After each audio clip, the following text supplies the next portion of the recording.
better time to talk about a betting part of the sport than about an event in a state where you can't even place bets. Don't remind me.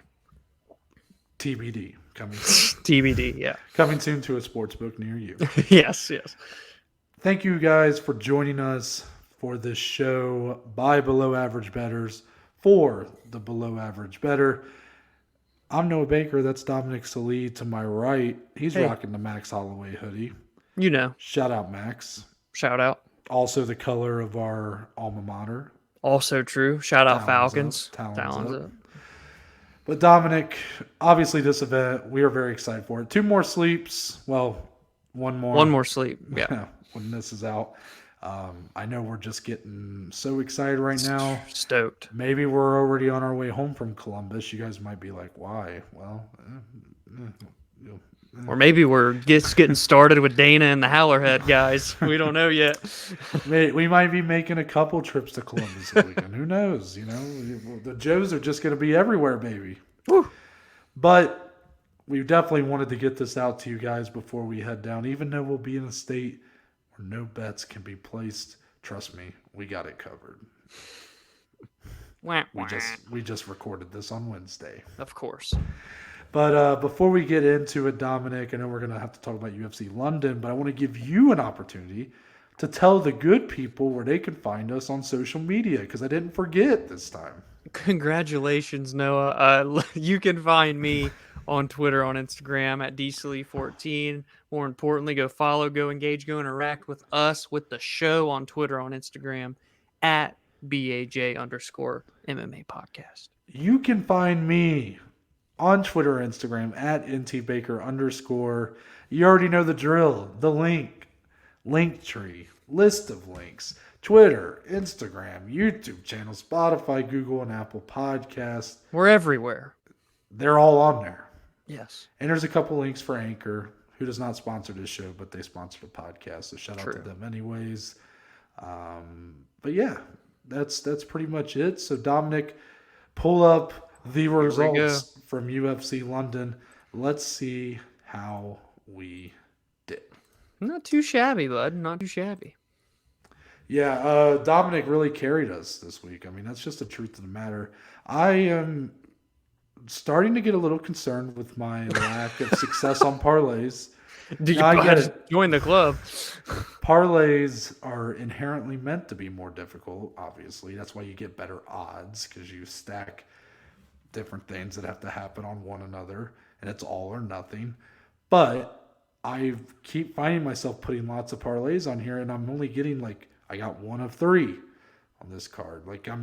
My ratio right now, I get about 1 out of every 3 parlays I place, which can be good if the odds are right. I mean, I'm still in the plus for the year. I've been doing well, but Dominic's been doing much better. I mean, he's really carrying that plus 13 that you see up there. Dominic takes up double digits of that. I mean, he's really carrying the load right now. So I really feel the pressure to step up this week, Dominic. Is there anything that stood out to you from the results from last week? I have to talk about Paul Craig from Scotland, baby, because he finds a way at plus 160. No, I told you I couldn't believe the odds were this big. Yeah. He was riding momentum.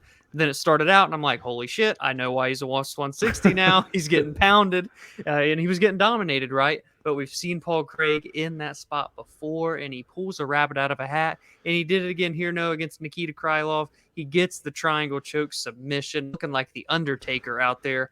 And he got the win. He's riding tons of momentum right now, and at plus 160 for that to cash. I got up, I took a selfie with the screen, and I sent it to the boys. I mean, I was electric after that win.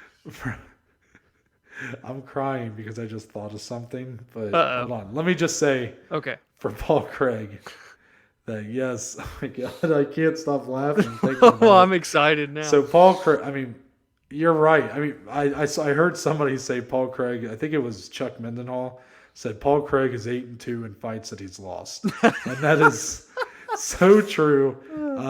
Everybody was talking about it. I mean, this guy really just is never out of the fight. No, and he's got and it's so exciting. Yes. I was talking. I know I've given my gripes with like Patty Pimblett, but like with I feel like a hypocrite because here I'm going, dude. Paul Craig's just so fun because his fights are so dramatic. Yeah. He doesn't dominate usually. I mean, the Jamal Hill win is looking better and better, and that was one sided as can be pretty much. Yeah. But besides that, he tends to get beat up and then ultimately finds a way in the end. So I see why, like, the reason why I brought up Patty is because that's kind of been what he's done in his first two fights. He's got cracked, come back, and I've kind of criticized him for it. But I get it at the same time. It adds a level of intrigue, some drama, makes everybody want to watch each fight. You got to see, is this going to be the one that takes him out? Yeah. More so for Patty. But for Paul Craig, I think he's deserving of a high level guy. And I know this is more the betting side that we're talking about. But yes, that plus 160, it felt iffy to me. I didn't feel confident enough in him to take it, but I'm glad you did because that was a big one for us. What I was, as you take this down, I'll tell you the story I'm thinking of. So I watched this old interview or older that Ariel Helwani did with Paul Craig where he's wearing a kilt. Okay. And Ariel asked him, or I think Paul Craig might have mentioned he wasn't wearing any underwear under the thing. And Ariel said, "Oh, what's under there? Your kibble and bits," which was already funny. I was already laughing. He goes, Yeah. "No, it's me cock." Just straight to the point, huh? I don't do the accent very well, but Hey, that's coming from a math teacher too, by the way. He's just cutting it too straight. I have never laughed harder than "No, it's me cock." I've never seen that actually. I need to go watch that. Dude, fucking hilarious. Some of these guys in interviews, like these interview tidbits I find sometimes, Ariel has had some of the funny, I don't know how he keeps it together, some of the things people say. I mean, remember when he asked Arlovsky about, this is like way back in the day, he asked Arlovsky about Tim Sylvia dating like his ex-girlfriend. He said, "How my pee taste?" Oh, yeah, that was years ago, dude. That one fucking kills me. Like, I don't know. But anyways, Paul Craig's the man, and that was his cock under there. I mean, it is what it is. Yeah. Let's talk about the main event Moneyline, Dominic, because UFC Columbus is the card in question here. Curtis Blaydes, a minus 400 favorite as we stand here Wednesday. I think that's grown a little bit. I think it started a little less. While Chris Daukaus is as a 3-1 underdog right now. Based off of where these guys are and what they've accomplished up to this point, do you feel these odds are pretty justified? I think it makes sense. I think it's more so just taking into the account the styles too. I mean, Curtis Blaydes, he can be a pretty sizable favorite like this against a lot of guys in this division because of his wrestling background, because you don't see grappling like his in the heavyweight division. And Daukaus is known as a boxer. He does have a black belt in BJJ, but he surely hasn't shown it in the UFC whatsoever because he has really good, crisp boxing. So I said this on the preview, and I'll say it again here for the betting audience. If he can stuff the takedowns of Blaydes and keep this on the feet, it's a super intriguing fight because Blaydes showed a little bit of willingness to, trade with Derek Lewis on the feet. Inevitably, it didn't work out for him. Coincidentally enough, it was when he shot for a takedown, so maybe he should have just kept striking instead of shot for the takedown. But I digress. Again, if the takedowns can be stopped on Daukaus's end, this is a much closer fight than a 4-1 favorite for Blaydes. Well, that is very true, and that's why I'm so nervous about even touching this fight, putting any money on this fight, because my head's telling me Curtis Blaydes is going to do what Curtis Blaydes does best, and that's wrestle fuck the shit out of Chris Daukaus. But that Curtis Blaydes should have done that to Derek Lewis, and you saw what happened. Who's to say Chris Daukaus can't do that as well, or even be better than that? I already would say Chris Daukaus is an all-around. He has a more well-versed skill set on the feet. But then what if he does have good takedown defense? I mean, we don't really know. He just hasn't been tested there. Hasn't been shown. Doesn't mean he doesn't have it. I mean, his brother, I know a couple divisions down, is a very good grappler. He's a submission ace. Yeah. So, I mean, you just mentioned the black belt. No matter how good it is, it's going to be hard to stay off your back with Curtis Blaydes, the best wrestler in the division, coming after you. But if he can just stay on his feet long enough to land the knockout punch, it's possible. Curtis Blaydes' chin has been cracked before. I know Daukaus doesn't quite carry the power like Lewis or Ngannou, but it's still heavyweight. They're still throwing, I mean, mean hammer fist at one another. So it's Yeah. It anything takes can one. happen. Yeah. Yeah, exactly. Let's move on to the pick'em fight of the week. This is the fight where the odds are closest as we stand here today, and it's a good fight to have as a pick'em because it's Matt Brown versus Bryan Barberena, minus 105 versus minus 115. I do feel split on this fight. So you'll even see later, I did put money on this fight, but I did not feel confident in picking a winner here. But this is one of the only fights on the card where the odds are relatively close in the money Yeah. line. I mean, a lot of pretty big favorites and therefore big underdogs on this card. I tend to be riding with a lot of the favorites when I was evaluating these matchups. Here, Matt Brown, he's the veteran. He's reached higher highs, much higher highs than Bryan Barberena in the sport, but he is not that guy anymore. He's 23 and 18. He's 39 years old, I think. 41. 41 years old. I mean, Yeah. even more so. Coming off a really nice knockout win against Diego Lima, but before that had back-to-back finish, a loss via decision to Carlos Condit, then got finished by Miguel Baeza. Bryan Barberena, I said this on the podcast episode, I'll say it here because I liked it. He is the most exciting fighter you've never heard about, and that's the truth of the matter. This guy puts on nothing but fight of the nights. He just doesn't win a lot of them. Yeah. He's had a very mixed run in the UFC, but no doubt this fight, both guys are at their weakest when they are being taken down and held down on their back, when they're not comfortable enough to just stand and trade. Here, you got two guys that have no interest in taking the other down. I think this is going to be a fire fight from start to finish, and I think someone's going to sleep. Yeah, this is going to be a scrap, man. There's no other ifs, ands, or buts about it. Especially, I'm looking for this motivational factor. If it plays into it at all for Matt Brown, 41, it could be a swan song. He's in his home state. He's in his home city of Columbus, Ohio. So there's a lot on the line. It's going to be a fun fight. Bryan called for this. Matt Brown accepted. Now we just get to watch him step into the cage and bang. Following that, the dog of the week. Oh, the dogs are barking, Dom. You know it. You know it. There's a lot of big dogs on this card. We're riding with a lot of them, too. Yes, we are. Me and Dom basically pick who right now on the money line that is an underdog do we like most to potentially pull off the upset. I'll go first. Chris Gutierrez is my pick at plus 120. At first, I didn't really, when I was looking through this card, I didn't really look at Gutierrez too closely. I am a big fan of his opponent here, Donna Batgarel, I think is how you pronounce it.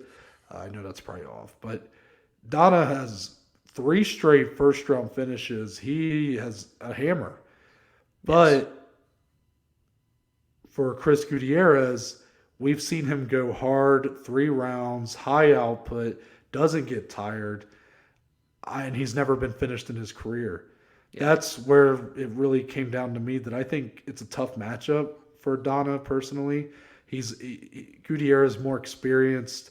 I think is just going to play. If you can weather the storm early, I think that he becomes much more vulnerable, and Gutierrez is just going to perhaps pick him apart and win a decision maybe, but I really do like him on the money line here. Yeah, I like that, obviously, as we'll see here in a little bit. And for my dog of the week, it's much of the same. We've got a guy coming in the 7th ranked flyweight in the world. This fight's really flying under the radar. And to be truthful with you, before I took my notes, it was for me too, but this is a really good fight.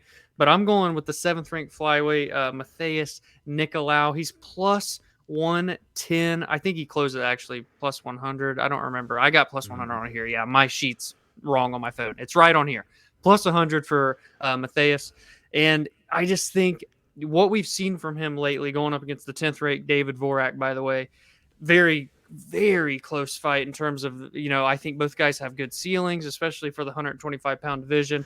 But what we've seen from Nicolau, the level of competition is just a bit more. He's beaten guys like Manel Cape. I think he beat Tim Elliott, if I'm not mistaken, his most recent win. A real scrappy one, if I'm remembering correctly. And, all-around skill set, I think he's he's more there right now. I think Vorak can still make waves, but with Matthias, he's closer to those title contenders, to those elite guys, and for that reason alone, I'm going with him for the dog of the week here. I really respect you going out on a limb with that one because It's risky. I like both guys. I think they're Yeah. both very talented, and to me, it's a coin flip fight. But I would have to agree. I feel like Nicolau has the better wins right now. Yeah. Yeah. Let's move on to the below average bet slip. This is the moment you've all been waiting for. Here Me we and go. Dominic, we get to the kitchen, we shake, we bake, we put together a nice little play. I don't know, that was kind of a rhyme, but I liked where you were going, you know. it fizzled at the end, but it's fine. Okay. Basically, a list of plays that we are going to be putting this weekend. Reminder: all these odds come from DraftKings Sportsbook, so make sure to check out the app. DraftKings hit us up. They tend to be they are partners of the UFC, so they tend Yeah. to be the best when it comes to getting those odds out a little bit earlier. Yeah. I wish they were even earlier than they are, but we typically have everything we need by the time we record here on Wednesdays. So if you're someone that likes to get on some of those plays early, I mean, I see some of the people, they get on fightodds.com and they're hunting for these Oh yeah. great value bet, and I respect the hustle. We got jobs, you got, and not that these people don't, but Right. like you're going to school, like we don't quite have the time to focus on it, like be checking this shit like all day. Basically, when it comes time to record, we're like, where the odds stand? Let's fucking do it. Let's ride, Yeah. baby. Yes, sir. But me and Dominic, once again, we're in agreement here. We're on the same page for a couple love of it. money line picks. That means 2 units will be going on the very first bout of the evening for our underdog Bruno Souza at plus 100. Truthfully, I was, again, avoiding this fight at first. I didn't know a whole lot about these guys, but then I remembered the light bulb went off in my head. Wait a minute. I remember Bruno Souza. He fought at UFC 266, I believe, and it was one of the first fights of the card against Melsik Bagdasaryan, who's another up-and-comer that's very good. Bagdasaryan was a huge favorite considering Souza was making his UFC debut. Souza actually competed fairly well considering the circumstances. Souza has a karate-style stand-up, which can always give guys problems. A little bit awkward for people to try to figure out, hard to get a feel on. He's going up against, I forget the guy's name now, Luis Saldana. Luis Saldana, yeah. It was one of the last, it just got on the card, I feel like, from what I remember. Yeah, so Saldana is 1-1 in the UFC, but neither guy he's fought really tells me anything, and I have a feeling the only reason he's being given the slight boost here is because he has a win in the UFC, but really he is another dangerous striker. But I think if you're talking skill for skill, tit for tat, technique, I think Souza has a great shot to get the upset here. Yeah, I 100% agree, man, and that's why I'm riding on that one with you. And I guess we just go straight into our other 2-unit play, which is, I have to scroll up a little bit. It's 2 units on Mr. Chris Gutierrez plus 120. Listen, I think this is a super scrappy fight against, how do you say his name again? Backdraw? It's Dana with 2 A's at the end, so it's like Dana. I'm going to say Dana. Batgirl. Yeah, from Mongolia. I think he's the only fighter in the UFC from Mongolia. Yeah. And he is a killer, man. Like Noah already said earlier, he has 3 straight wins via KO, TKO. I think they're all in the first round. But Gutierrez's durability, I think, is what we're relying on here in this play. And I think the overall skill set, he's kind of been there and done that a little bit more, a little bit longer. And I don't see Dana coming in and getting a knockout victory. So if you can't get the knockout, I don't see any other routes where he can beat Gutierrez in this one. So for that reason alone, we have confidence there to put 2 units on the plus 120. All these kind of fights on that lower end of the card are like plus 120, plus 100, really close. So value really both ways. But we like the dog there, Gutierrez. Yeah, you're right. Really, that's the only part of this card that's like got that money line. The rest of the card, it just goes very much in one way, favor, or whatever. Next one for me, a little single here. Neil Magny by decision. That's Neil Magny's nickname. I'm pretty sure Neil The unanimous decision decision mag. Magny. No, but all jokes aside, Neil Magny's a great fighter. He's top 10 in the division. He's been here for a while. He's won some really good. He's had some really quality wins, including Jeff Neal last year. He Yeah. did have a loss before that to Michael Chiesa in a main event, kind of one of his biggest spots of his career. But now he's just kind of hovering here, and they give him the matchup against. When I don't have the names in front of me, I'm Max like, Griffin. yes, Max Griffin, who is good. He's an exciting fighter. He's got good stand up, good power, but I just think Neil Magny's been there, done that with tougher guys. He's been fighting much higher competition up to this point. He's got double the UFC experience. I mean, there's just a lot that stacks up in Neil Magny's favor, in my Yeah. opinion. And I just Yeah. think it's a little too much for Max Griffin right now. I'm not necessarily opposed to him getting like a top 15 shot. I was surprised. But top 10, I feel like we're straying too close to the sun there. Yeah, it was an interesting matchmaking when it happened. And So it was for that minus, reason alone, minus 115. I don't know if it said that, but that's the odds. I like the play. I like to play. Into no, I'm kind of going nuts here. This is back-to-back weeks with 3 money line plays for me. And again, worked going into out last for you week, last it did. year. It worked out last week, so I might as well just ride the momentum. So I'm going with my dog of the week, Matthias Nicolau at plus 100. Copy and paste from what I said during that segment of the show. I just think where he's at right now is ahead of Vorak. I think he's more experienced. I think he's more well-rounded at this moment. He's number 7 in the world. This could be a chance for him to get a big win, extend his win streak to 3, and put himself into those elite contender status of the flyweights. So I'm taking Nicolau there. Nice. Next for me, this is the weird one. Okay, I technically have 7 plays here, but really it's like 6, and here's Yeah. why. So I was looking at the Ilir Latifi versus Alexei Oleinik fight, and I was fading Oleinik pretty hard. I love, and highly respect Alexei Oleinik, but the truth of the matter is he's 46 years old. He's been finished, I believe, in the first round in 3 straight fights. He's going up against Ilir Latifi, who's not necessarily setting the world on fire, but is shown to be much more competitive, at least over his last few bouts. And to me, I wanted to go Ilir Latifi with the double chance by KO TKO or decision. Those odds were at a minus 190. I kind of prefer to have him a little closer if I'm going to put a unit on him. Yeah. So then I was looking to maybe parlay it with something and didn't really find anything. So what I did stray upon was, well, I could put a unit on Ilir Latifi by KO TKO at plus 175 and a unit on Latifi by decision at plus 215. And as long as one of those 2 outcomes happens, I get more profit than I would have if I had done the double play odds. Yeah. So Yeah. playing the odds there, again, if Oleinik wins or if Latifi submits Oleinik, then that's just going to be double the losses. But it's a risky one in a way, but I feel very confident in Latifi here. I just think Oleinik is just too old at this point to keep taking the punishment. He's taken too much through his career. Obviously, the guy is a submission machine. He's got a grip like fucking a damn crocodile. So there's a chance. There's always a chance he could catch a submission here, or even just. But I think if this fight goes to a decision, I feel like Latifi's going to outpoint him. It could be a pretty boring ass fight, to be honest. Or Latifi could knock him out, which has been Oleinik's result for his last few fights. So I really like those, even though obviously one of them is going to fail at least. But Yeah. regardless, there's a profit there if one hits.